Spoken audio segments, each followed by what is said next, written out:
All right, welcome back. We continue live right here at Pittsburgh CW 7 nights a week. We're always here taking your phone calls, taking your opinions at 412-575-2600. Tonight, Duquesne at the Palumbo Center had a chance to win a game. Sincere Carey, who hit some great shots, some big shots down the stretch, had a chance to win it at the end. Goes in to make a reverse layup, and he is denied by Osu Osuyini, who was a big 6'11 center for St. Bonaventure. He had 22 rebounds tonight, Gene, and 7 block shots, including that one, which preserved the win for the Bonnies, who've now beaten the Dukes 6 straight times. Yeah, it would help if you don't get behind 15-5. Right off the bat, right? We always tend to look at the last 2 minutes of these games. Sometimes you should look at the first 2. Yeah, they all count. All the minutes do. Let's go to line 1, Larry in Green Tree. Hey, Larry, welcome to the Sports Call.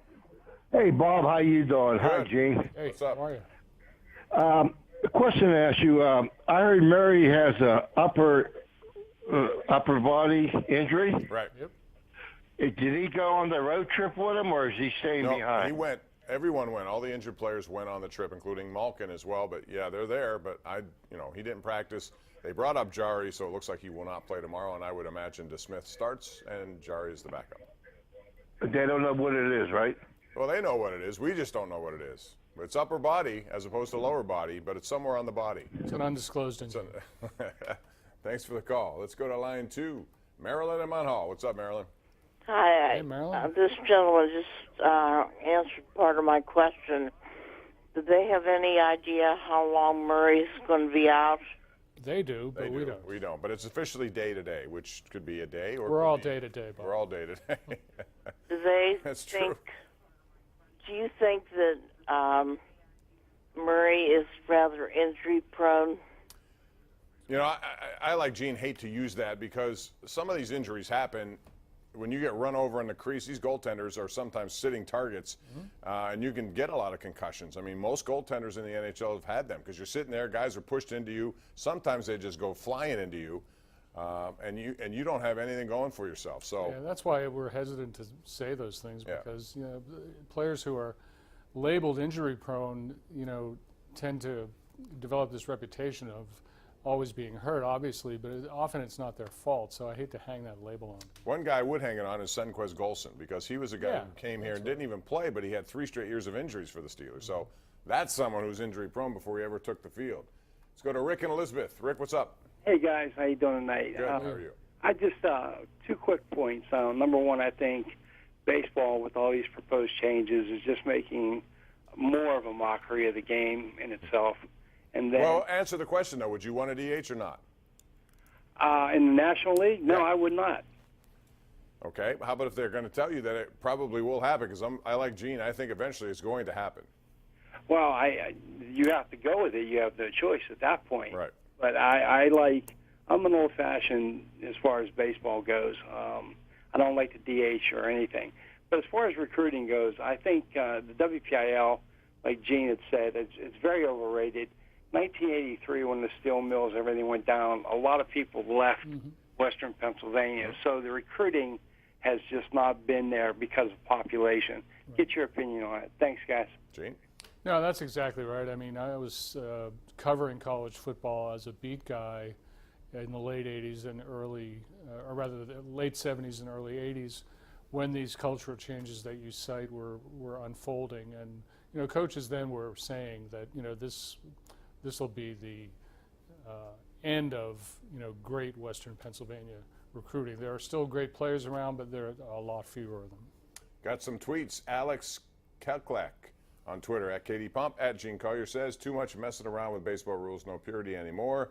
Cal Hammer on Twitter says want to speed up baseball game, stop players from doing what Sean Casey brought to baseball, adjusting the gloves on every pitch. You ban batting gloves, you speed up the game. I don't know. Myself personally, Gene, I don't think there's any way to speed up baseball. It is what it is. You can tell me all you want about shaving off 5 minutes here and there, but in the end, it's not going to make a difference. Well, I disagree generally on that. I don't know if I want to attribute the Velcro delay specifically to Sean Casey as the George Washington of Velcro. But Velcro does delay the game. There's absolutely no doubt about that.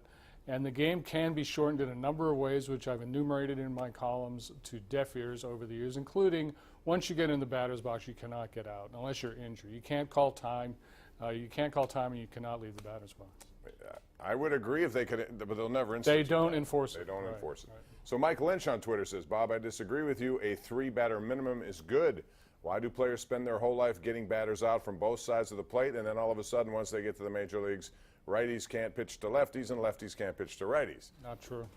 They can. They can. It's just a specialized business, and that's the way it's developed. That's why I don't like when somebody comes in and his specialty is lefties, and that's your strategy, and then you now have to keep them in the game to face 2 power-hitting righties, and that's not your intention. Right. Why is somebody who's not a football player deciding games kicking field goals in the last minute? Josiah in San Antonio. Hey, Josiah, how are you? All right, and you, Bob and Gene, how you doing? Good. It's new in Texas. I got a quick question. I heard Ryan Shazier the other week. They said that their Steelers are going to try to restructure deals for like 1 year. So let's say if they do come to an agreement, I don't know what the number may be. But my question is, I don't know if anybody can try to talk him out of it. But if he does come back, are they going to save money against the cap if they restructure that 1 year deal for Shazier? Yeah, they will save money. I honestly, I don't know about you, but I just don't see any way that I would risk going back on the field if I were Ryan. And I admire what he's done and why he's doing it, because he wants to get back. But, I've talked to some other doctors who aren't specific to his case, and they said, boy, that would be extremely risky for potentially having something happen again. So thanks for the call, Josiah. Always good to talk to you. Gene, what do you think? There's no easy way to say this. This is not something I want to see for Ryan Shazier. I mean, I appreciate his passion for the game, and I admire his recuperative abilities, which are absolutely phenomenal. But it was hard enough watching him get hurt in Cincinnati, 2 years ago.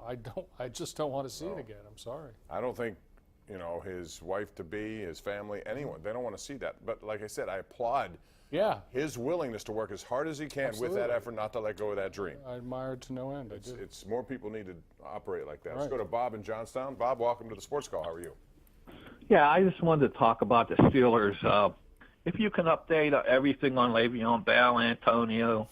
I've seen on YouTube and ESPN and all these people comment on it. If you tell us what you know. We have for a month and a half now. I know, but I don't know where you want it to go from here, because quite frankly, I am worn out of this topic. And I think the Steelers have to make a choice. We've talked about it, Gene, and it's whatever the decision they make.